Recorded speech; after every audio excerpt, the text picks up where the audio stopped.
that summer feeling. I don't know if I could ever go without watermelon sugar high, watermelon sugar high, watermelon sugar high, watermelon sugar high, watermelon sugar high, watermelon sugar high, watermelon sugar high, watermelon sugar high. I just wanna taste it. I just wanna taste it. Watermelon sugar high.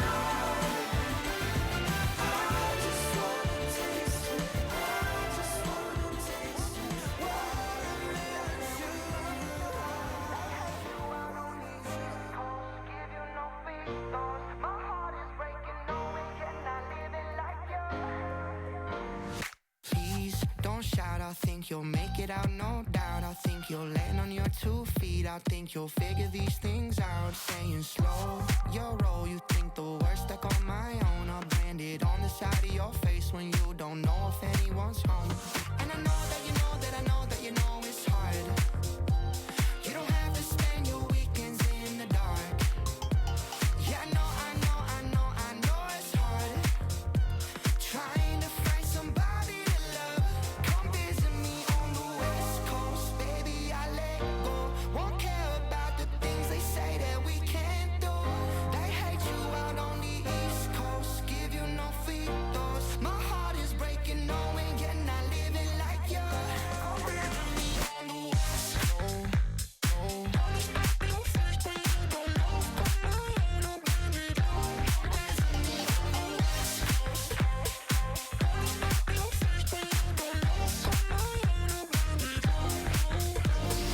Please don't move, I think you're messing up your groove. I think you're overthinking this conversation. Just get up, baby, and lose your mind. And I'll be there, right behind to follow suit. You're secretly in love with you. Don't be afraid to show those fools. And I know that you know that I know that you know it's hard.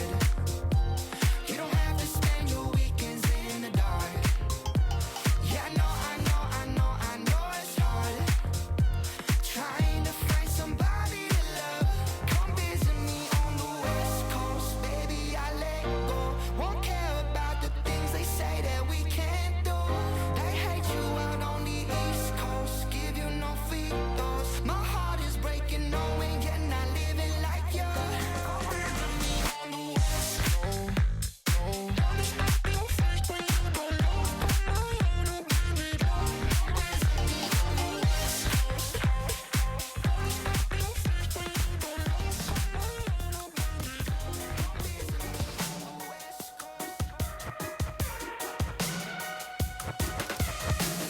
I just wanna stay in the sun where I find. I know it's hard sometimes.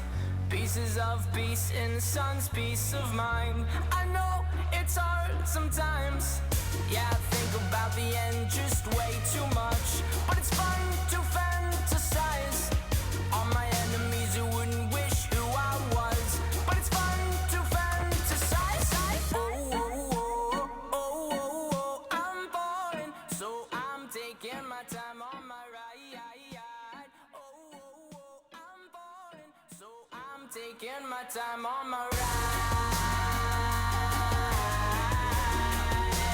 Taking my time on my ride.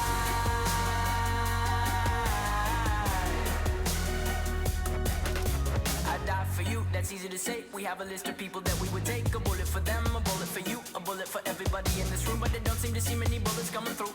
See many bullets coming through. Metaphorically, I'm the man, but literally, I don't know what I do. I'd live for you, and that's hard to do. Even harder to say when you know it's not true. Even harder to write when you know that tonight there were people back home who tried talking to you, but then you ignore them still. All these questions, they're falling like, who would you live for? Who would you die for? And would you ever kill? Oh, oh, oh, oh, oh, oh, I'm falling, so I'm taking my time on my ride. Oh, oh, oh, I'm falling, so I'm taking my time on my ride. Taking my time on my ride.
I've been thinking too much.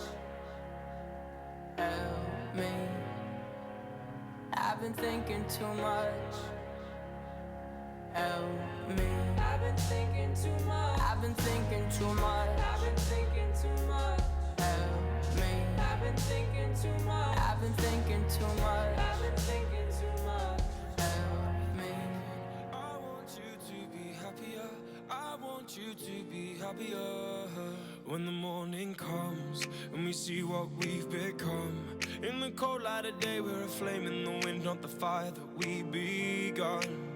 Every argument, every word we can't take back.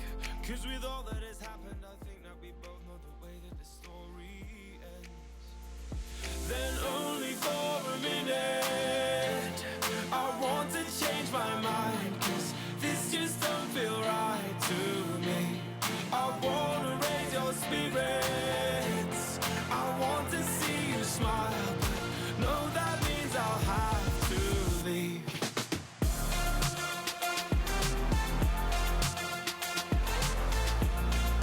No, that means I'll have to leave.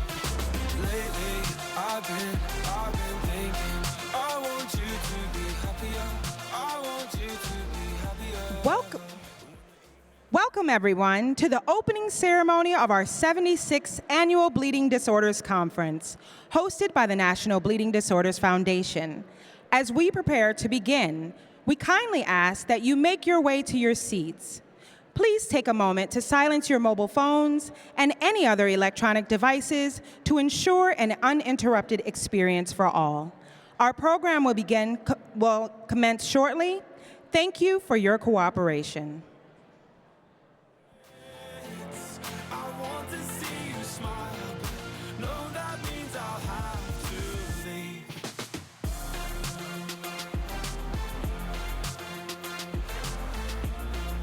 No, that means I'll have to leave.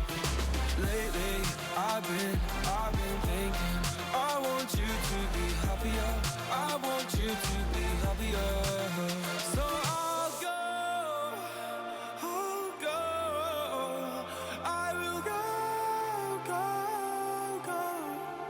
So I'll go. I will go. Lately, I've been thinking. I want you to be happier. I want you to be happier. Even though I might not like this, I think that you'll be happier. I want you to be happier. Then only for a minute. Please welcome Dawn Rodolini, Chief Operating Officer for the National Bleeding Disorders Foundation.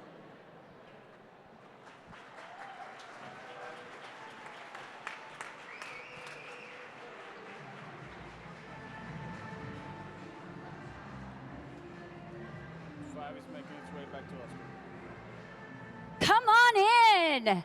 Come on in. It's so lonely up here. There's so many chairs right up here, a whole section. Please don't stand in the back. It's so long. It's like a 5-hour opening session. You're gonna wanna sit down. No, not really 5 hours. There's also a ton of chairs over here as well. Please make your way up to the room. And let's get settled. How many people are excited to be here at BDC? How many people are excited to be here at BDC? That's what I'm talking about. That is what I'm talking about. Okay, settle in with me here. Hello, my dear friends. Today, we're going to go on a special journey through time to learn about an amazing group of people who worked really, really hard to help families just like yours. We're going to read in my beautiful red book about the National Bleeding Disorders Foundation, which used to be called, as you know, the National Hemophilia Foundation. Are you ready? Are you ready? All right. So that's awesome.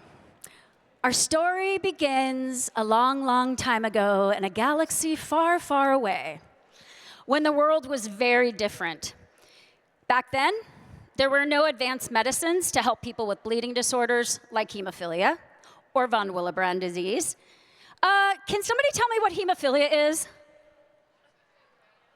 I know you're laughing. Shout it out. What's hemophilia? Yeah, it's a bleeding disorder. That's exactly right. It's a condition that makes it hard for your blood to clot, which means if someone gets an injury or for no reason at all, they can bleed internally into a joint or a muscle, and it can be life-threatening and very serious. Now imagine, turning the page, a young boy named Lee who had hemophilia. His parents, Robert and Betty Jane Henry, loved him very much and wanted to make sure he could live a happy and healthy life. Tons of chairs up here, people. Come join the story. I feel like you all are standing back there. It's hard to see. Come on down. Now, back then, there wasn't much help for Lee. The only treatment was blood transfusions, and life was really scary and really tough for families. And the Henrys decided to create something new, an organization to bring families, doctors, researchers together to find better treatments, and one day, they hoped, a cure. In 1948, Robert and Betty Jane Henry founded what was called the Hemophilia Foundation, and it grew quickly. And to their surprise, chapters began springing up all over the country. If you're a chapter member in the audience, raise your glow stick that was on your chair. I want to see you all. We need to give you a shout out. Yes, thank you for the work that you do. All right, in the back, are you a chapter leader? Wave your hand if you haven't found your seat yet. Thank you. Thank you for the work you do, because you are our lifeline. You are the lifeline to our families, especially in those newly diagnosed years. We love our chapter members and our leaders. So over the years, the foundation did amazing things. They created a medical advisory council way back in the early 50s, 1954 if I remember right, and raised over $22 million for research. That's like having 22 million gold coins to help people. And if anyone brought gold coins tonight, this is just a moment. I do have a suitcase in the back, and you are will just bring them up afterwards. We will continue to help all the other millions of people throughout the world. In 2023, after 75 years, the National Hemophilia Foundation, as you know, last year, got a new name. We weren't nervous at all. Nope. The National Bleeding Disorders Foundation, or as we say, NBDF. This new name shows that we support people with all inherited bleeding disorders, not just hemophilia. It's time to be inclusive, and words matter. We know that that matters. We know it was taking people years to find the National Hemophilia Foundation if they didn't have hemophilia. So in April of 2024, NBDF also transitioned its website to hemophilia, oh my God, I have to make a donation every time you say the wrong word. You have to make a donation at staff. Bleeding.org, a name that reflects our commitment to serving a diverse community. Robert and Betty Jane started this journey because they believed in the power of one voice. And that one voice grew, inspiring others like you and me, our staff, all of you, our community, our chapter leaders, to join together and help thousands of people. Today, NBDF continues their legacy, our legacy, to ensure that all people with bleeding disorders have the support they need. So, before we go any further, I have a surprise for you. And if you're standing in the back, there are lots of chairs up here on my right, your left, and my left, your right, because we've got some gifts for you. Find a chair. So who's excited about some NBDF gifts?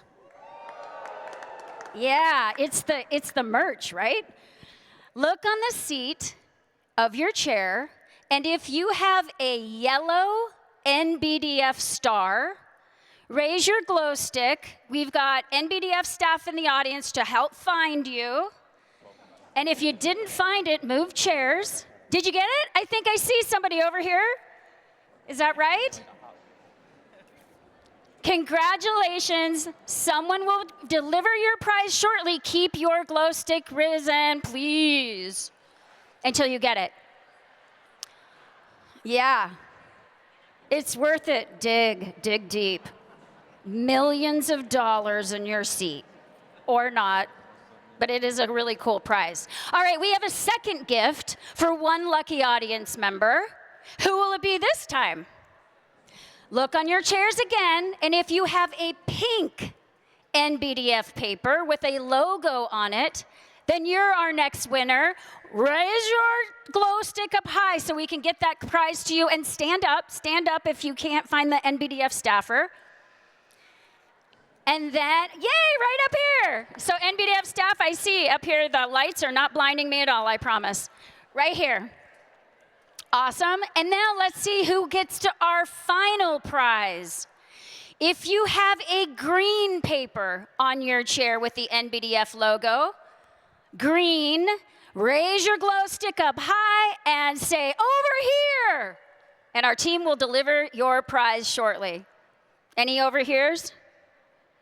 Green, looking for green. Green. Okay. Remember, each of you has a voice too.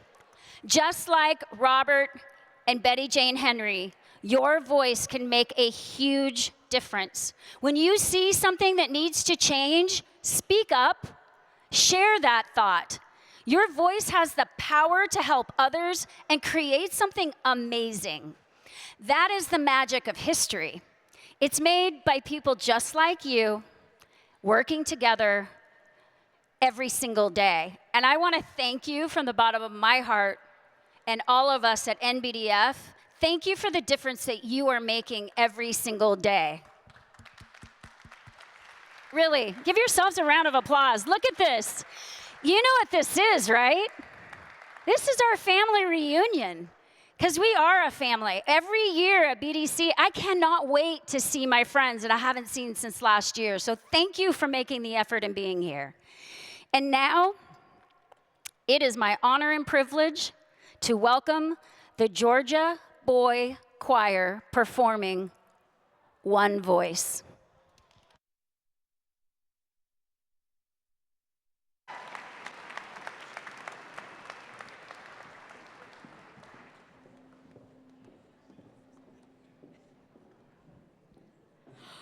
One voice singing in the darkness. All it takes is one voice singing so they hear what's on your mind. And when you look around, you find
That was spectacular. I really don't want to follow that. Let's give Don and the Georgia Boy Choir another round of applause for such an amazing opener.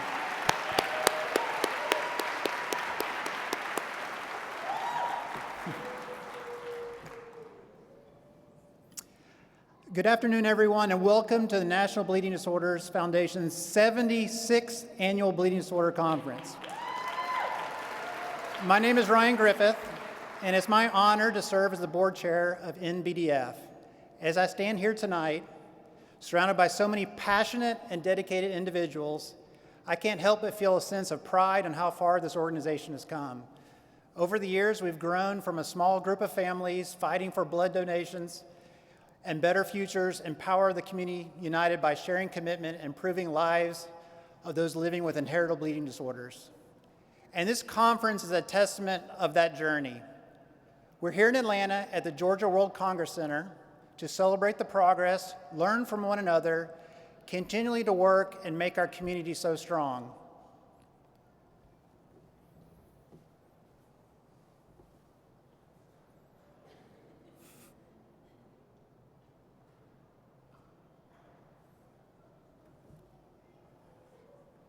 I thought there was another slide there. I apologize.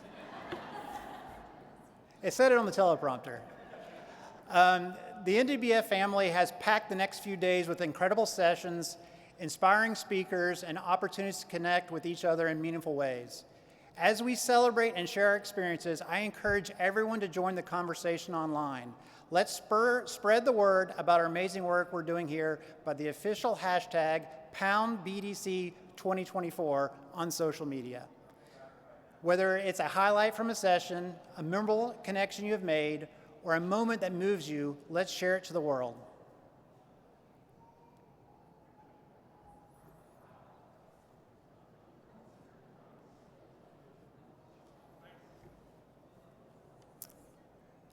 Of course, none of this could be possible without our generous and dedicated sponsors. We are deeply grateful for their support, which allowed us to host this conference and continue our mission.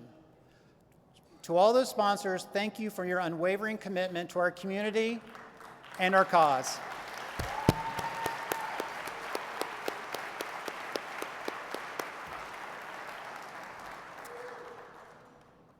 Now it's my great pleasure to introduce someone who embodies the spirit of the organization and its mission.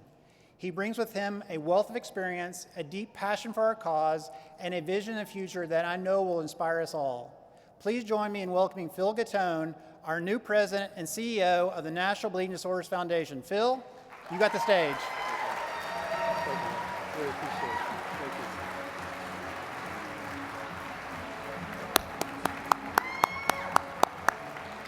Thank you, Ryan, for that wonderful introduction, and thank you all. I want to thank every one of our board members for your leadership and your service to our community. If you're a member of the NBDF board, would you please stand and be recognized?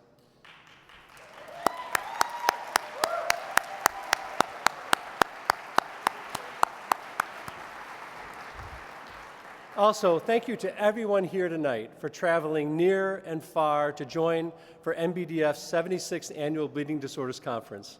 I've already met so many amazing people over the past several months who are here with us today. It's great to see you here. My name is Phil Gattone, and it's an incredible honor to stand before you and serve you as the new president and CEO of the National Bleeding Disorders Foundation. As I look around the room, I'm reminded of the extraordinary power that comes from bringing people together. Since February, I've had the opportunity to experience how each of you represents a journey marked by resilience, determination, and the unwavering belief that we can and will make a difference. And that belief, that conviction, is what I want to talk about today, the power of one voice. Throughout history, the National Bleeding Disorders Foundation, great change has often started with one single voice, as you heard today by the Georgia Boy Choir. A voice that speaks up and speaks out for what is right, even when it's hard. A voice that says, I won't give up, even when the odds seem impossible. That is the power of one voice. Your voice has power. Your voice can make an impact. How do I know? There are legends in our community who used their voices years ago to change our community, to save lives. So many amazing individuals who lost their battle with bleeding disorders and yet used their voice until the very end. And as I think about those legendary leaders, I recognize that if you look to your left and you look to your right, there's a very good chance that you are sitting near a living legend.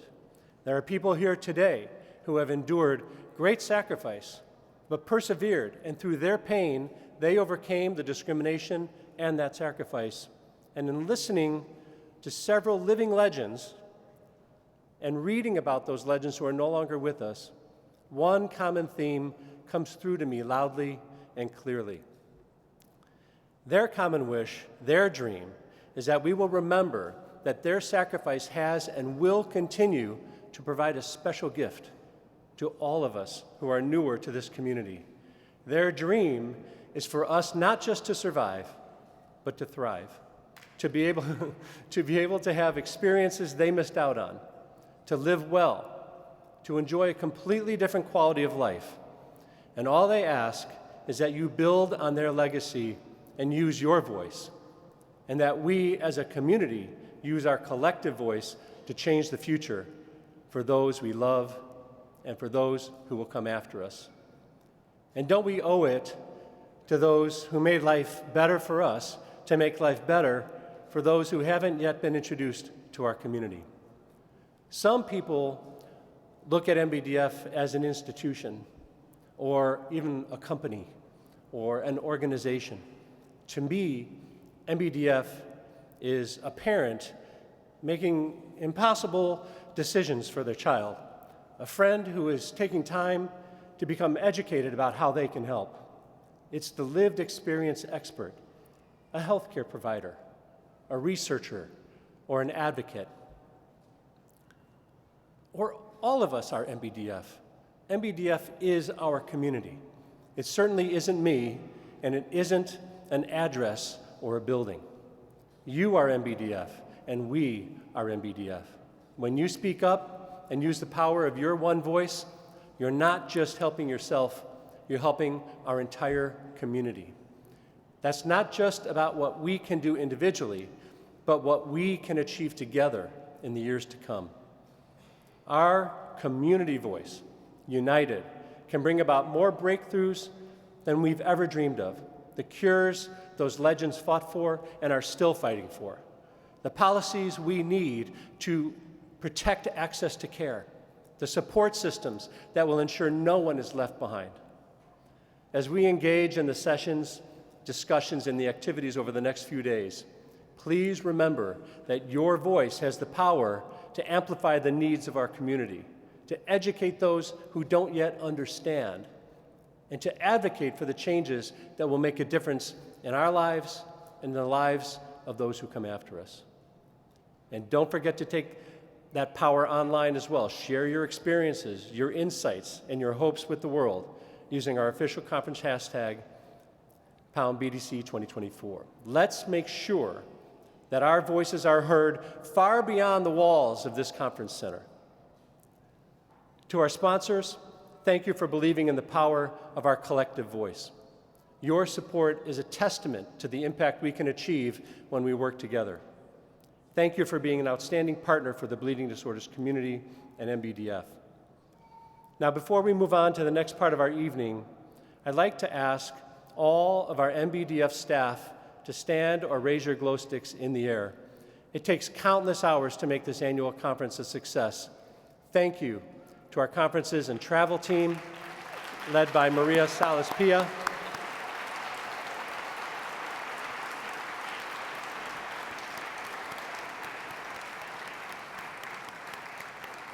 From our organizing sessions to coordinating logistics and ensuring every attendee feels welcomed and supported. Our entire NBDF team makes this event an unforgettable experience every year. Thank you for all that you do. Now, before I go on, I also want to say I have some people who had the burden over the last 7 months of reporting directly to me. Dr. Michael Recht, who's been a doctor for more than 30 years, a pediatric doc for over 30 years, serves as our Chief Medical and Scientific Officer. Peter Harvey, who serves as our Chief Business Officer.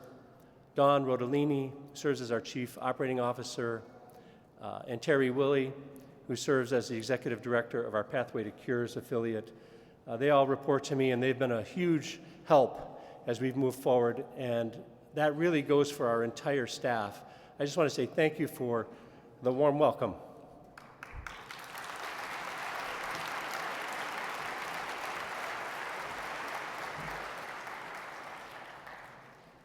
And now, I'd like to introduce you to a few friends of mine.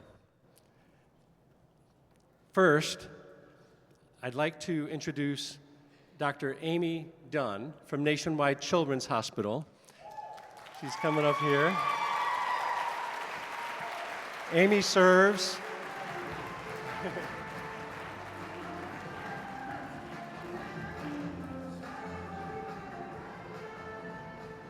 Amy serves as the chair of NBDF's MASAC. And some of you who are new to NBDF or new to BDC may wonder what MASAC is. And so, Amy, I think I'd like to ask you to start out. Maybe you could help us understand what MASAC is and what MASAC does. Yeah, well, one, thanks for letting me be your friend. I've really enjoyed you in reinvigorating the National Bleeding Disorder Foundation in your new role. I also want to shout out all of my old friends in Georgia. I practiced here for 20 years, so I see some old friends. So great to see everyone. And back to the actual question, which was about MASAC. So MASAC stands for the Medical and Scientific Advisory Council to the National Bleeding Disorder Foundation. So we are a volunteer organization. We're made up of physicians, nurses, social workers, physical therapists, and lived experience experts. And our goal is to provide recommendations, issue treatment advisories, and to work with the NBDF to really foster how medical evidence gets translated to the people living with the conditions that we serve. That's wonderful. And, you know, I really should ask, I think, as a person new to the community, I really am curious to know what you're most excited about, what's coming.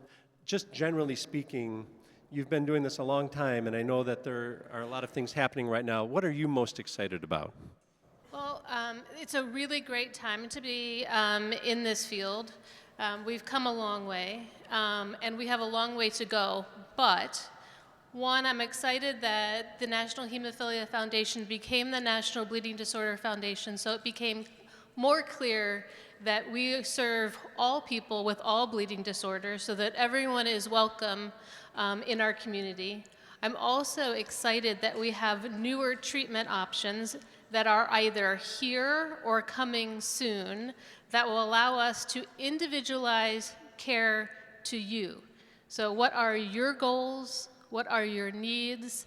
How can we match your treatment to what you want to achieve? So kind of a customized, personalized care model is coming. Yeah. In some cases, it's already here, but I think it's going to continue to evolve and it's going to continue to get better. That's really wonderful. And, you know, we are going to share some time later in the conference to honor those that we have lost in the bleeding disorders community. But right now, I want to talk about a teammate of ours, Neil Frick, who has been a teammate and a leader at NBDF for over 25 years and who died earlier this year. And it was sudden and it was tragic, and Neil was a very key leader at MASAC on our team. He really helped Dr. Dunn, he helped Amy, he helped everybody to make sure that those educational materials were brought forward accurately and that the meetings went well and that you were prepared. And maybe you could just share a little bit of your experience with Neil. Yeah, this is going to be a little bit more challenging, right? So, You know, I've been in the bleeding disorder space now for almost 30 years. I've known Neil for about 25 years, but I didn't really know Neil. I knew him as, you know, a member of NBDF, as a, you know, someone who was always there. But when I became chair of MASAC 3 years ago, I really got to work with Neil, and I really got to know him. And he was really my right-hand man. He sat next to me at all the meetings. He made sure if I screwed up on the Robert's Rules of Orders that he got me back on track. He had a wicked sense of humor, so funny. And he just cared so deeply about this community, and we're really gonna miss him.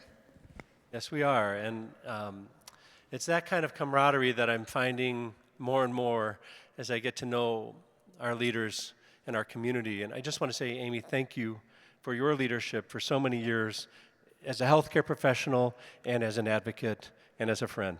Yeah. So thank you so much Thank you so for all much. you do. Thank you.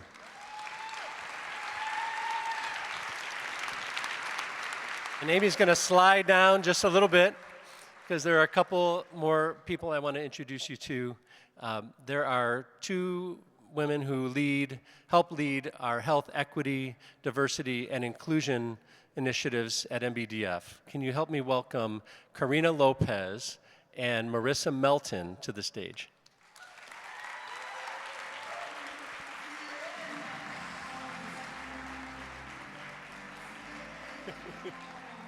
Hi there. Looking good, looking good. Hi there. Thanks. Great. Hi, ladies. Thanks for coming. Thanks for hanging out with me. Yeah, I just wanted to ask a couple questions because health equity has been a priority for NBDF for many years. And Dr. Carrie Norris, who leads our team, is unable to be with us this week. So thankfully, Karina and Marissa have kindly agreed to step in and help us explain what we're up to. So maybe I'll start with you, Karina. You can share a little bit about something that's been happening in our HEDI team, and maybe you can share a little bit more about what's going on. Sure. Something that's very exciting, and I'm very much looking forward to it, is our 10-year strategic plan. At the end of 2023, our team decided to prioritize populations that were continuously being mentioned by community members, informed interactions with lived experience experts and other stakeholders. These 5 priority populations will help bridge the gap on health equity. And these priority populations are 1, bilingual, multilingual populations, 2, rural residents or geographically challenged residents, 3, women, girls, and people who have or had the potential to menstruate, young adults, and minoritized or marginalized populations. To further enhance these priority populations, we also came up with strategic approaches. However, these strategic approaches are for stakeholders to use with the capacity that's available to them and with the resources that they have at their available to them. Again, we are not being prescriptive about this. We are meeting people where they are, and I think that's very important in our message towards moving health equity forward. Thank you, Karina. And what if someone is not in one of those 5 priority groups? Are they still welcome to participate, and are we still helping? Of course we are. We, of course, welcome all diverse population, and we want to invite everyone to come to the table. Again, lived experience experts, long gone are the days where researchers are deciding for our plan, our care. So that's very important. Just coming to the table, letting us know what are the barriers, what are your needs, and how we can further assist in addressing them. That's fantastic, and thank you. And thank you. Marissa, why don't you tell us a little bit about what you've been leading and working on at HEDI? Of course. In addition to everything that Karina shared, we are actually coming off our 2nd extremely successful Health Equity Summit earlier this year, held in New Orleans. And based out of this really important conversation, we're able to continue to learn, as Karina said, from you community members. This is leading into next year where we will be holding community roundtables. So coming to you, we encourage you to maybe chat to your chapter leaders if you want to have these conversations about what else is affecting your ability to engage in healthcare as a person living with a bleeding disorder. We know there's a lot more that is involved in your health than just your factor and the doctors you see. There's a lot more to it, and we need to hear from you. And to really reiterate what Karina said, you are the driving force. Lived experience experts are paramount, and so we are here for you, and we really look forward to speaking to everybody, as many folks as we can this weekend. Beautifully said. Don't I have some cool friends? Thank you both very much. Really appreciate it. Thank you. Phil? And Amy. Yeah. So can I also Go give ahead, a Amy. shout out to the HEDI team? So one of the things that we're doing with the HEDI team at MASAC is MASAC and HEDI are working together. So any of our new documents that come out have been reviewed by our HEDI team to make sure that our language is appropriate, that it's inclusive, and that we've really thought through the words that we're using. So I really thank you guys so much for partnering on that. Of course. Awesome. Can I Yeah, go right ahead, Marissa. one more, as we're talking about, right, you are the experts that we need to hear from. We do have some sessions this weekend called the intersection sessions, where they're conversation-based to again hear from you. What are the issues that living at the intersection of your identities, that we welcome you to join in on these conversations. So thank you, Phil, for chatting with us. You bet.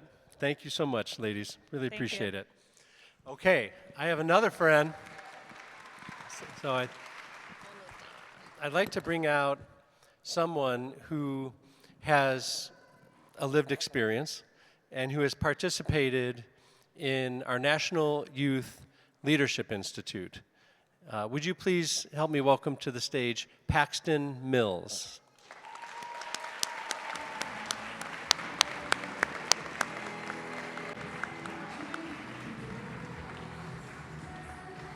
Hey, Paxton. Great to see you, man. Come on in. Oh, thank you. Wow. Wow, they bring gifts. This is awesome. Okay. Thank you.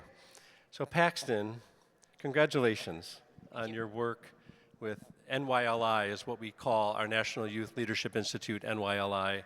And maybe you could just share a little bit with everybody here about your experience with NYLI and what it means to be part of that. Sure, yes, I'd be happy to. So my name is Paxton Mills. I have a rare platelet disorder, and as Phil mentioned, I'm a member of the National Youth Leadership Institute. That is a youth leadership program at NBDF designed to give us the experience on a national level of what it's like to contribute to something that matters to us all very deeply. We have some sort of connection to the bleeding disorders community. For me, NYLI has been really transformational. That's the word that I think best sums up the time that I've had with the program thus far. I have every ounce of my being that I should thank my local chapter, the Virginia Hemophilia Foundation, specifically Kelly Waters and Heather Connor, who I know are here. Yes, please. If it weren't for Heather and Kelly, I would not be here on the stage today getting to have these experiences with people from all over the country. And they introduced me to NYLI specifically. And NYLI has given me the most incredible experience of being able to network, being able to speak at these sessions. It's an organization that wants to hear what I have to say, values my voice, and gives me the opportunity to share my story on a national level. And I couldn't be more grateful for that. Thank you, Paxton. I really appreciate that. And I've had a chance to briefly meet the team in Virginia, and they are wonderful. And I want to take a minute just to say thank you to all of our chapter leaders, who many of whom are here in this session, for your warm welcome to me and for your just generous support. And just want to say thank you for your leadership and for all you do for your communities. Can we give a round of applause for our chapter leaders, please?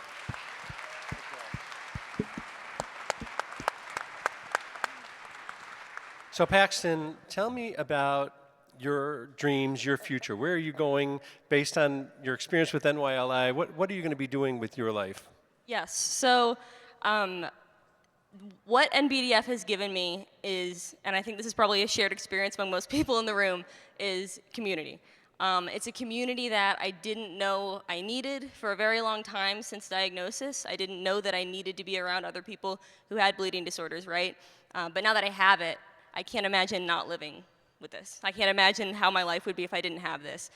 So I do want to stay involved with the bleeding disorders community as a career, and even outside of work. I want this to be, you know, in August I go to BDC, right? I want that to be my normal. But in terms of a career, I am hoping to become an MD, PhD, working in hematology, specifically advocating for the research of the more rare disorders, and just drawing that attention and really trying to improve quality of life for people who may, you know, struggle right now. Amazing, and yeah, that's incredible. So what is your major right now? What are you majoring in? I'm a major in biochemistry and molecular biology. Okay. Someone taking the easy road, I guess, you know. Well, thank you, Paxton. You're really a wonderful example of the leadership that's shown by all of our NYLI graduates and teammates. Can we give a round of applause for all of my friends who've been here on the stage with me? Thank you, ladies. Thank you. Thank you very much.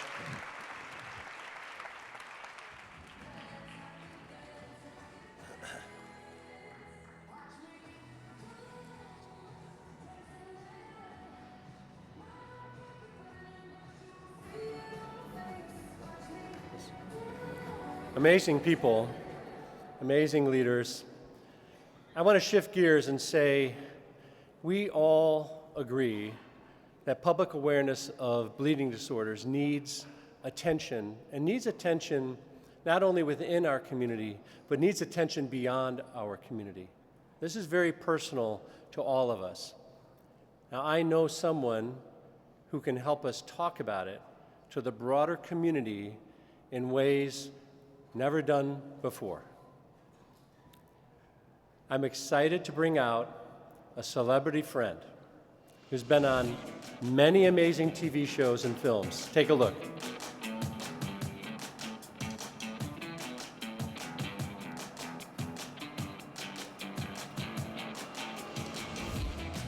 You recognize this guy? You might remember him. He's been in Felicity. He's been in Alias. He starred in the NBC #1 show, Heroes. He was an X-Wing pilot in Star Wars. He's been in Star Trek. He's been in so many movies, so many TV series. He's very successful in Hollywood.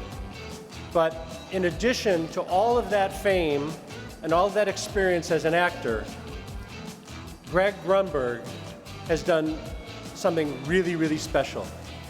He has given his life now to helping others raise awareness of different conditions. And he is a friend of mine. He helped me in a previous role that I served in. And when I shared with him that I was going to be serving here with you all, he said, I'm jumping on a plane. He's paying his own way. He's coming here to help us raise awareness with his celebrity friends. Please join me in welcoming to the stage Greg Grunberg.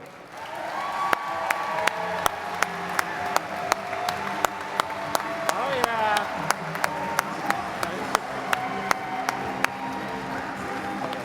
Oh, thank you. How about it? I'm not jumping. I'm not jumping. I've got a bad knee. I'm not jumping. How are you? I'm so happy to be here. I was here about 8 days ago at Dragon Con. Very different crowd at Dragon Con. By the way, can I just say how much I love this man right here? You are so incredibly lucky. The biggest heart, smartest guy I know, biggest heart. Just really quick, my son has epilepsy. His son has epilepsy. My son had 2 brain surgeries, has gone through, you know, the car wash, I call it, with epilepsy. And I needed somebody. My wife and I, we desperately needed somebody to call and talk to. And Phil has always been there for me. I love you so much. I love your family. And it just means the world to have a community, to have somebody that you can call on. And so quickly, I realized with epilepsy that there was a stigma. People weren't talking about it as much as they need to. Does that sound familiar? So I'm an old man. I've been in so many things, and I decided, you know what? I'm going to enlist the help of every celebrity I know, every actor, every athlete, every musician, everybody I can, and we changed the world of epilepsy, and we continue to do that. But when I created Talk About It, Phil was there to say, I used the term. I said, I felt like at times before Phil took the reins over there and said, I felt like I was bringing a Major League Baseball team to a Little League field. And now it's completely different. You get how important it is. All of my friends that you saw up there, and so many more, Jen Garner, Lady Gaga, everybody. If the project had the word star in it, I have to be in it. Apparently, Star is Born, Star Wars, Star Trek. But I don't let these people go, and they're passionate people, and they just want to help, whether they're connected to bleeding disorders or not. So when Phil and I were talking about this new role, I said, I have to help. I want to help. And so there's comorbidity with epilepsy, so there's a connection, and I just know what we can do to help, through Talk About It and all my friends, to help raise money, to help raise awareness, to educate, to remove the stigma, to educate on how to talk to doctors, when to talk, to misdiagnosis. Any of that messaging, we are ready to help. I am so passionate about it that I flew out here to see you guys, and I'm so ready to just use all the resources I have to help. Thank you, brother. Thank you. And it means so much. If I put out a post, it might get some likes. If Greg puts out a post, there's more than 1 million followers, and if he has Jen Garner put out a post, there's over 10 million followers. Exactly. And just because I have naked pictures of her, she knows that. So when we were on Alias, we said, anyway. No, she's just the greatest, as is everybody. Howie Mandel and Bradley Cooper. And these are all family. They're family of mine. They're friends. And I've never accepted a no from anybody. And they all want, we did a telethon. That's what I would love to help if you guys are interested in doing something like that. Thank you. And I have a band. I have all these ways. Unfortunately, when you get a celebrity face attached to something, that gets attention. It's backwards. It shouldn't be that way. I'm not the hero. I'm going to use, one of my shows. You guys are the heroes. And epilepsy is the same thing. If you live, my son, every day he lives knowing that, he could have a seizure. And that's a hero. And bleeding disorder is the same thing. It needs support, and it has it, but it needs bigger support. It needs to have a massive voice. And again, I'm saying the same thing over and over again, but I'm here to help, and hopefully in 2025 we can work together and do something really great. Thank you, Greg. How about a hand for my friend Greg Grunberg? Thank you, Greg. And there's also going to be a real celebrity in this community coming out very soon. Oh yeah, you bet. I'm nothing. Believe me. And if anybody wants to take a picture afterwards, I'm here. I want to be with you. $40. No, I'm kidding. Thank you all very, very much, and I'll see you soon. Greg Grunberg. Love you. Thank you.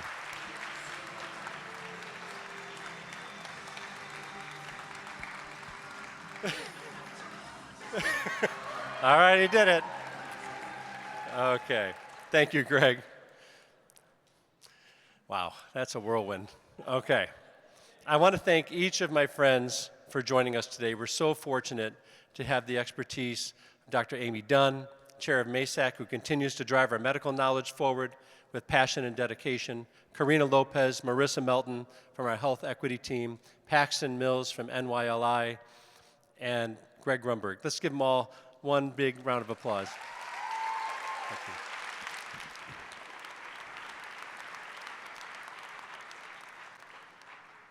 I'm very excited for this next part of our session. We have an extraordinary opportunity to witness a piece of history and a story that resonates deeply with every one of us in this room. The story of Ryan White. It's not just one, you bet. You bet. It's not just one of advocacy. It's a story of courage, resilience, and the fight for justice in healthcare. For those who may not be familiar, Ryan White was a young man diagnosed with hemophilia who later contracted HIV from a contaminated blood product. His battle to stay in school, live with dignity, and to ensure access to care ignited a movement that changed the landscape of healthcare in America. Ryan's story is our story. It reminds us of the strength in our community and the need for continued advocacy. I'm especially honored to introduce someone whose personal journey is at the heart of this film. Jeanne White-Ginder, Ryan's mother, has been a tireless advocate, and her voice continues to echo through the years as a beacon of hope and perseverance. We're privileged to have Jeanne with us here today, and she'll be joining us on stage shortly to share her reflections on Ryan's legacy. The important work of this film is called Poster Child, would not be possible without the passion and vision of my new friend, Patrick James Lynch. Many of you know Patrick as a member of our community, a fierce advocate, and the creative force behind Believe Limited. His dedication to telling stories that matter to us, stories that uplift, challenge, and inspire, has brought us to this moment. Patrick is the director of the Poster Child documentary, which offers a never-before-seen glimpse into the life of Ryan White. It's with great pride and anticipation that we present the exclusive trailer of Poster Child, a documentary that will remind us of all the power of advocacy, the impact of one voice, and the legacy of Ryan White. Please join me in welcoming Patrick James Lynch to the stage.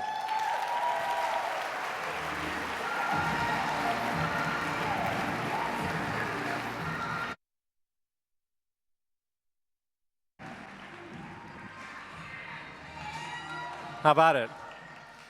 Patrick. Hey, Phil. Yeah. Hi, Phil. Hi there. Ooh, big crowd. Hi, everybody. Big room. Well, we're so happy that you're here, and we're so thankful, not only for the work that you're doing with this film, but also for the work that you've done for many years. And maybe you can share just a little bit about what's driving you and why you're doing this. Yeah, sure. As some may know, I have severe hemophilia A, and in 2007, my brother with severe hemophilia A died from a head bleed. And it was following that I realized, he had access to product, he had a prophylactic regimen, he was living in the United States, but the medicine wasn't making it into his veins in college. He fell off his regimen and it cost him his life. And I realized that medicine isn't enough. Treatment isn't enough if ultimately the patient isn't bought in to the self-care practices needed to manage their life. But how are we reaching young people like my brother? What were we as a community doing to make sure that young people were identifying with their condition? And I found that we weren't doing enough, or at least I saw room to do more. And I believe strongly in the power of entertainment to create change. So I started Believe Limited with my co-founder, Ryan Gielen, on the premise that we wanted to dedicate our lives and our work in entertainment to making content and creating change and trying to make the world a better place. So we started that mission together in 2011. And it was only a few years after that, about 10 years ago, that Phil Cucap, who was sitting here in the front row, gave me a call one day and said, "Do you know about Ryan White?" And I said, "Yeah." And he was like, "But do you really know the whole story?" Because I'm close with his mother, Jeanne, and she's felt that his whole story has never fully been told. For all the attention that he got in the mid-late 80s and into 1990, that his full story was never really told. So I said, all right, well, give me the weekend, let me do some homework. I called Phil Monday and was like, how quickly can you put Jeanne and I in a room together? And a few weeks later, we spent a weekend together, and I soaked up story after story after story after story. And I left Florida, and I called Ryan Gielen and said, if we're filmmakers and if we're serious about this mission, this is the next big thing that we have to work on. We cannot turn away from this. This is too big. And it's been about a 10-year journey to get to this point now. Amazing, really amazing. And thank you for making that investment and working on that. And NBDF is proud to be a partner with you in this. And we know that the project is not completely finalized yet. There's still work to be done. There's still some funding that's needed, and we'll get it across the finish line together. But and as a result of that, I think the film itself is not that finished product. So what we're going to see today is, what do they call it, a rough cut? Yeah, so this is about 2.5-minute teaser trailer that was created specifically for this event. And you'll notice on some of the archival footage, there's watermarks, there's identifying code. And that's because as we've been putting this together in a real bootstrap way, we haven't yet licensed all the footage we're going to use. We haven't color corrected the whole film, scored it, sound mix. There's a lot of polishing elements that, quite frankly, are costly. So we do need help. And you'll notice at the end of the teaser trailer, there's a QR code to learn more. If you or your company or someone in your life may be in a position to either invest as NBDF and Dawn Pollard have, or to donate, please contact me through the form on that QR code, or find me at some point over the next few days. You bet. So maybe, as we think about this, we're all touched in some way by Ryan White, and his legacy continues. And I just want to say thank you to the White-Ginder family and to Believe Limited. I am a big fan of Amy Board, your colleague as well. So I just want to say thank you to Believe Limited for all the work that you continue to do for our community, and thank you for your friendship and your partnership. Thank and you. Maybe you I'm could lead thrilled. it in. I want to echo what Greg just said. Also, what an act to follow. I feel like Ryan and I got the short shrift tonight. He had to follow the choir. I had to follow Greg. But we are lucky to have you. Your love, your energy, your authenticity, your care just emanates. I'm so proud to call you the CEO and president of NBDF. You're welcome. Thank you. I mean it. Why don't you take us in? All right, so this is it, 2.5-minute teaser trailer. Give you a taste of the film, a sense of its scope. I hope you enjoy it. And again, afterwards, there'll be a very, very special guest on this stage who we will welcome. And then she'll get to share more about who I believe is one of the most important people to have ever walked the earth, Ryan White. Enjoy. And this is a cute little note he left me. Mom, please wash shirts on dining room table. Love, Ryan. He was good at leaving little notes. This is a poem that my son wrote for me that I just cherish. This is one of the best pictures ever taken of Ryan, and he looks so great. And you would never know that he would not live more than probably 6 months after that. A blood transfusion was how 13-year-old Ryan White got AIDS. 13-year-old AIDS patient suffers from AIDS. To the burden of carrying this fatal disease was added the decision to bar him from school. Many parents were concerned about, is it really going to be safe? The AIDS puzzle is incomplete. We don't have all the pieces of the puzzle for cancer. That doesn't mean that we don't use the pieces that we've got. Ryan White and his family today were in federal court. I had a tiger by the tail. This is a media case. You have become an international celebrity. He was under a magnifying glass. Ryan's story was very compelling to me. I have a lot of things to learn from him. It was the combining of Ryan and the LGBTQ community that made this so important. He basically said, I am an example of millions who have this disease. He became poster child for all of that. People just aren't listening, and we have to make them listen. What we all went through as a family, I don't think there's a day that goes by that I don't think about that. There wasn't anybody who met Ryan who was not changed. I'm here today to tell you some of the hardships and struggles of dealing with hemophilia and AIDS. The bravery he had is unmatchable. An example of probably the most tremendous courage. He was driven and had a purpose. He was one of the toughest people I've been around. A piece of me went with him. Ryan gave me this gift of this is what fame was able to do. He gave me my life back. I'm fortunate because I get to share Ryan with the world. Kids who make a difference and stand up for themselves and for other people are ones that will be successful. And I can smile for the legacy he's left behind. Candles burned out long before. Someday, everybody's going to listen and it's going to be over, and I feel like we've done our job.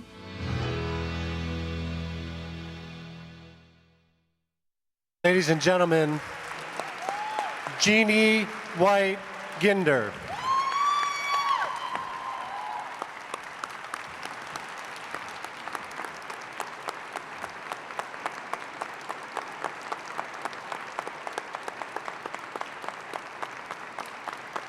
Thank you all. Is it on?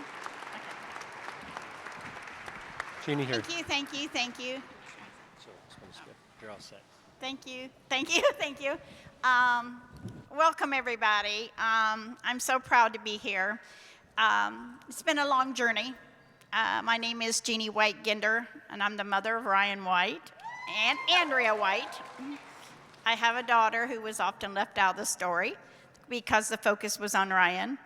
But first of all, I want to shout out to all the survivors that have been through this epidemic, even with me, and that has done a lot of work on the Hill in DC, and they are still alive today, the hemophilia community. And I'd like to just give a big shout out, clap for all of them that are still survivors of this disease.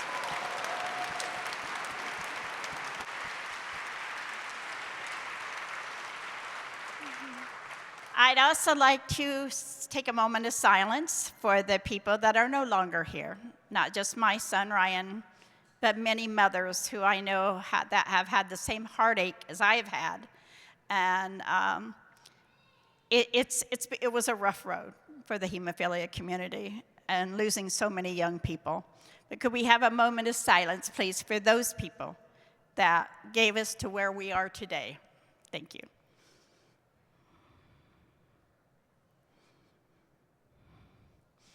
Okay, good evening and welcome again. My name is Jeanne White-Ginder, and I'm the mother of Ryan White, as I said, and Andrea. I'm just a mom. I'm a mom just like you moms, and Ryan was a very ordinary kid just like your kids.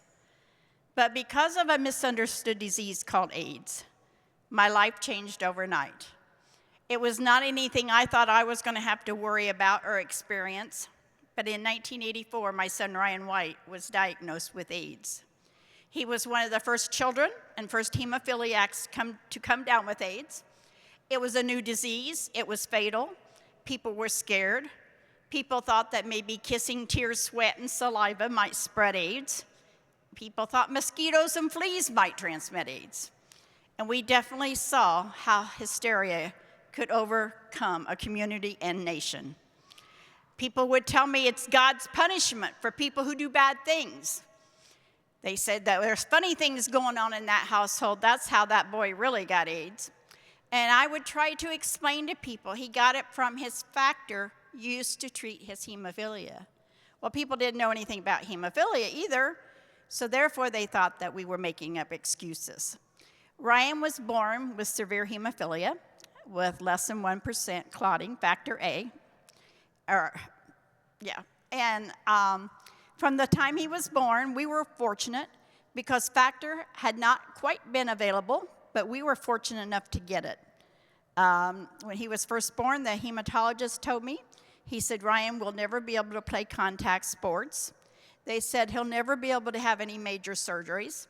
They said if he's ever in a car accident, the chances of him living will be 0 because he would bleed faster than they could ever put blood into him. So as a new mom, I was just petrified. I was scared, and he said, now I want to tell you some good news for your son. He said, we have this new med called Factor VIII that contains a clotting agent found in blood. We feel like this drug is going to enable hemophiliacs to live almost a normal life. He said, with your permission, we'd like to give it to your son. I was like, oh my gosh, yes, yes, yes. I was kind of unprepared because I knew nothing about hemophilia. I knew it was a blood disease and a clotting disorder. But when I got Ryan home from the hospital, his head was shaved, and he had 21 little pinholes in his head where they had given him factor. I wasn't quite ready for that yet. I knew I was going to try to protect him, but at the same time I thought, there is no way I'm going to make him think that he's handicapped. We were fortunate because we did have Factor at the time, and I worked for General Motors, so I had great insurance, which was not a great thing for a lot of people. But I had great insurance, which enabled Ryan to get Factor. He was in and out of the hospital a lot when he was little. But when he was 3 years old, they asked me if I would like to learn how to give IVs and be put on a special program. I thought, oh my gosh, that would make our life even better. So, well, when he was 3 years old, we went to the doctor twice a week. He got it in the doctor's office. When he was 5, they taught me how to give IVs. So we lived with hemophilia. I kept it stored in my refrigerator. I'd go down to Riley Hospital once a month, pick up about 10 to 12 boxes, store it in the refrigerator, and whenever Ryan needed it, or twice a week, and then sometimes he needed more if he had an episode, and he would get more Factor.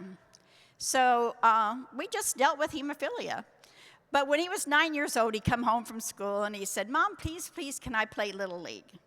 He said, Mom, you get a uniform and everything. I thought, we got Factor. We'll try it. He wasn't very good. He didn't get a play. But he was so excited that he was got to be put on a team.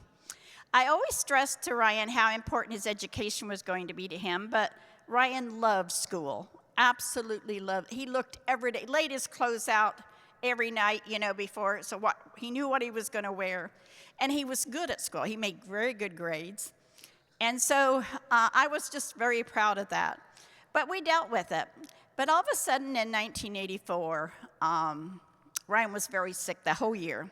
I had him to the doctor lots, and they kept saying, well, there's a lot of colds and flu going around. It seemed like he'd get a little bit better, and then he'd get sick again. At the end of November, we took him to hemophilia clinic, and I get the results back the 1st of December that he had hepatitis. And I thought, well, that's why he's been so sick. Well, my nightmare was just beginning. 3 days later, he turned 13, and we had a big birthday party for him, and a few days later, he got off the school bus, and he come in the house, and he said, Mom, you gotta do something. He said, I can't even get off the school bus without being tired.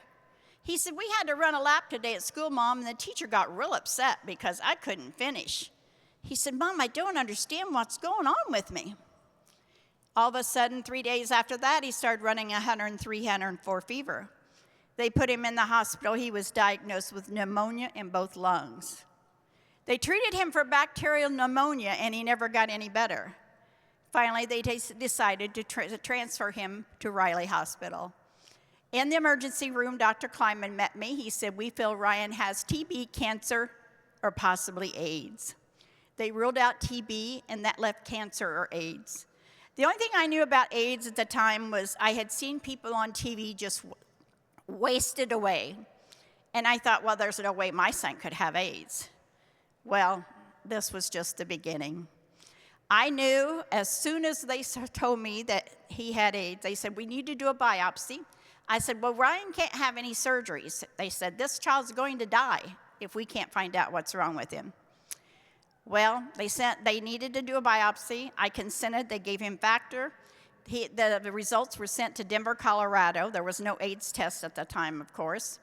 And it came back that he had pneumocystis, which meant he had AIDS. Dr. Kleiman told me he had AIDS. I said, how could my son have AIDS? He said, well, we think this might be the tip of the iceberg. In 1985, they started bringing in all hemophiliacs in clinics and found out almost 10,000 were infected. The biggest medical disaster in history, as far as I'm concerned. I asked him how long Ryan might have. He said 3 to 6 months maybe, if we can get him over what he has now. He had a T-cell count of 25, and it never went above 25. But we had a miracle in a way because Ryan lived 5.5 years. 5.5 years was a long time for somebody to live at that time, but Ryan had such a positive energy within him. He was finally able to leave the hospital. After a lot of hysteria, so to speak, he had 3 teachers that came down to visit him. They wanted to know what was wrong with him, and I told them that they say he has AIDS, but I said, it's so new, I think they're going to find out it's something else. They said, you can go in and see him. And they said, oh, no, that's all right. I said, no, this is for his protection. I seen panic. The CDC shows up at the hospital. The CDC went and wanted to go over all Ryan's medical records. They wanted to ensure that they know for sure that this boy got AIDS from his factor. So it was I seen a lot of turmoil, education being done to nurses so they could take care of Ryan. But he was finally allowed to go home. You count every moment and every day, and man, the memories just mounted. I never knew when I was going to lose Ryan. So every day, Ryan and I said, thank you, Lord, for another day. And we had many, many days to say that. But at the same time, when he got to go home from school, I had to go back to work. I went back to work, and Ryan called me every day. He called me every day, Mom, I'm so bored. And I said, I know, Mom will be home at 4, and Andrea will be home. And he said, no, Mom, really, I'm so bored. It just felt like he was wasting away, like he was waiting to die. That was very, very hard. Finally, Ryan called me one day, and he said, Mom, call the school and see if I can go visit. He said, they had pizza on Friday, and I really like the school's pizza. He said, Mom, maybe if I just saw some of my friends, I'd be okay. Well, the school said no, Ryan could not even come to visit school. I hadn't noticed a lot of controversy until that's when it started. Everybody was kind of, just feeling sorry for Ryan, so to speak. I had him at home most of the time. And then Ryan calls me at school, or called me at work, and he said, Mom, I don't want to fail. He said, I'm kind of smart. He said, I wonder if I could take a test. That way I could stay with my class. And I'm wanting to give him all the hope that I could possibly give him. But it was scary. I mean, every day it was a challenge and, a worry. Every cough, every fever, you wonder whether you're doing enough or what's going on with him.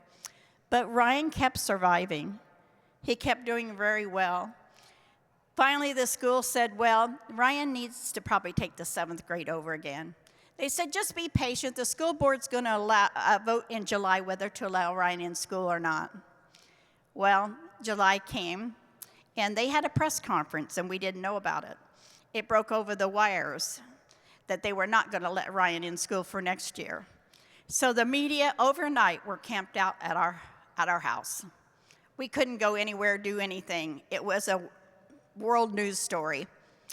And finally, an attorney from Lafayette, Indiana called, and he said, does Ryan really want to go to school? I said, I'm going to let you talk to him. Mr. Vaughn got on the phone. He said, Ryan White, do you really want to go to school that bad? Ryan said, yes. He said, it could get ugly. Ryan said, I can take it. He said, Ryan White, if you really want to go to school that bad, I'm going to get you there. We didn't know it was going to take over 9 months with numerous court hearings. The first court hearing, we thought we had all these big people on our side. We had the CDC, the NIH, and famous infectious disease doctors. But local doctors testified that they wouldn't let their kids go to school with Ryan, and they wouldn't treat Ryan if he'd been a patient of theirs. So the medical community was in very much disarray. Everybody wanted 100% guarantees that their kid would not get AIDS from Ryan White. So brought on the news media, TV crews, and numerous public appearances. He became known as the AIDS boy. He finally won the right to go back to school, but the prejudice was still there. It was the beginning of May of 1986. He finally won the right to go back to school, and the prejudice was still there. Ryan called me from school. He said, Mom, I'm not sure what to do. Well, he had been through the media. He knew, what to do and so forth. And so I kind of knew that this must be a serious problem. I said, what's the matter, Ryan? He said, well, when I got to school, the outside of my locker was marked fag and other things. He said, when I opened my locker, Mom, somebody's been in my locker. there was all these magic marker, all kind of bad things wrote on his folders and everything. He said, Mom, I can't take these things to class or everybody will laugh. I said, Ryan, give me the principal. He said, Mom, he's not here. He's at another school. I said, Ryan, there has to be somebody at that school. He said, Mom, there's a secretary here. I said, Ryan, give me the secretary. The secretary got on the phone, and I said, you know, I've never called a press conference in my life, but I'm about to call my very first one. I said, you have 5 minutes to get him a new locker or a new folder, or I'm going to have every media in the country at that school.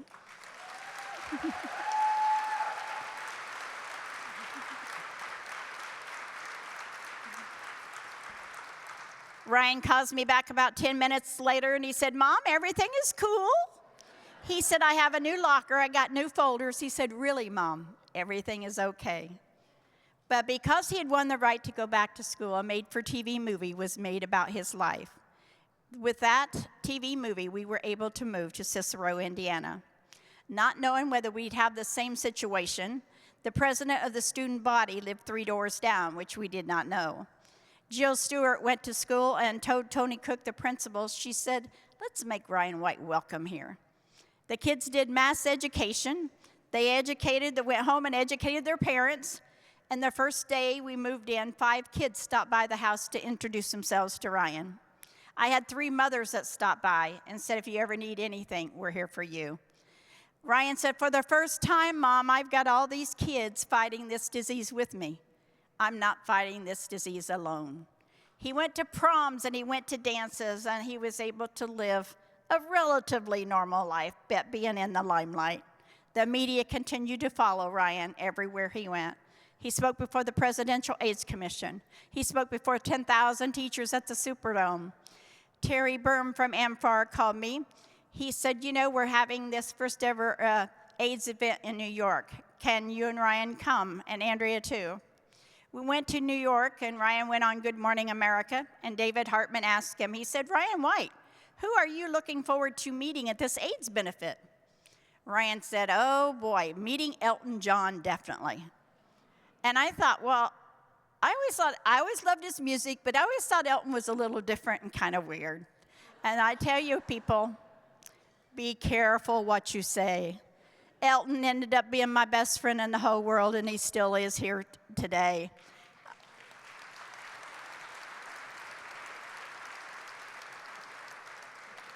But I asked Ryan, I said, Ryan, why didn't you talk about Elizabeth Taylor? I said, she's going to be so offended you did not mention her. And he looked at me and he said, who is Elizabeth Taylor?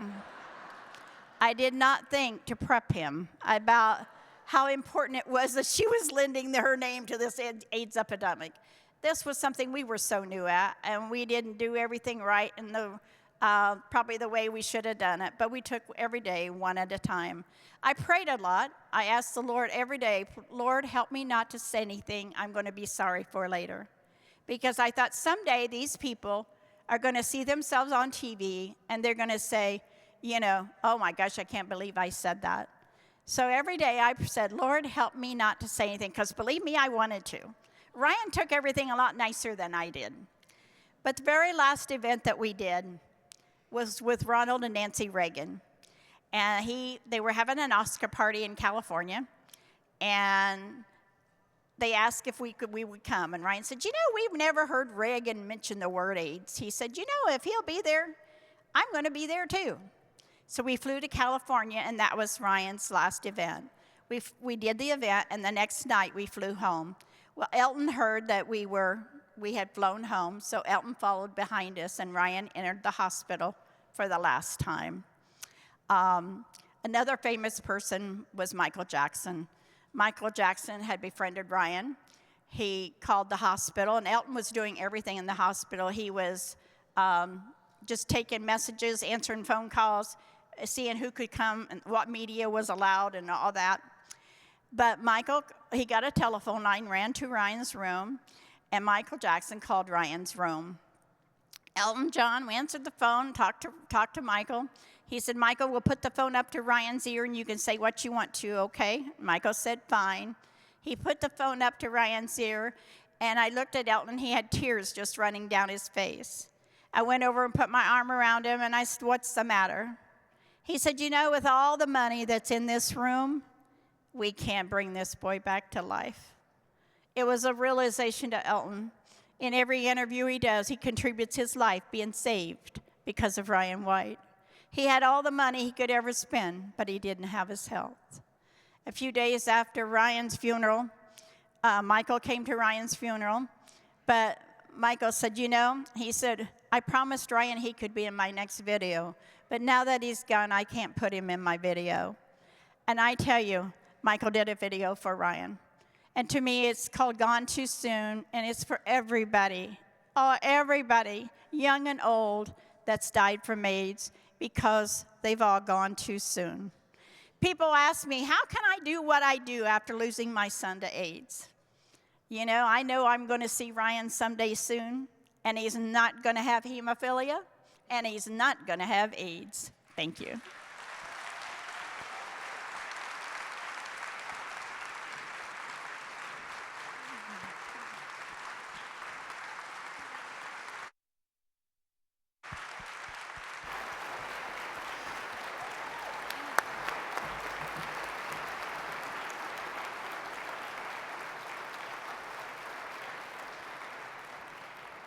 Thank you, Jeannie.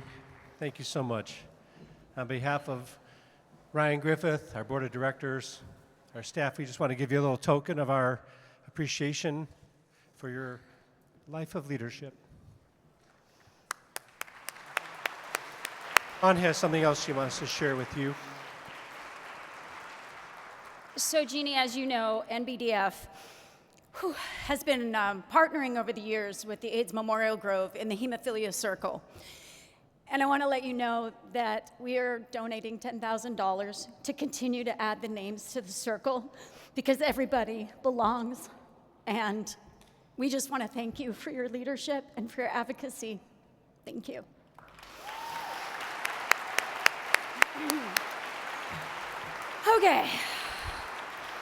Okay, now I'm going to thank sponsors. Oh, go ahead, I'm sorry. Oh. Here you are. This will work. I just want to add one thing about the hemophilia community and these conferences. To me, it's about community and family. There's been no other organization. I've been involved with a lot of organizations, but to me, we are all family. That's what I love about the hemophilia community. Thank you. Thank you so much. Absolutely. Before we go next door to the exhibit hall, I want to thank our sponsors one last time because we could not be here as a family without our sponsors. I want to thank our premier sponsor, Sanofi, our platinum sponsor, Takeda, our gold sponsor, Genentech and Novo Nordisk, our silver sponsor, CSL Behring, bronze sponsor, BioMarin, and Pfizer. Thank you all for being here and for providing us this opportunity to be together.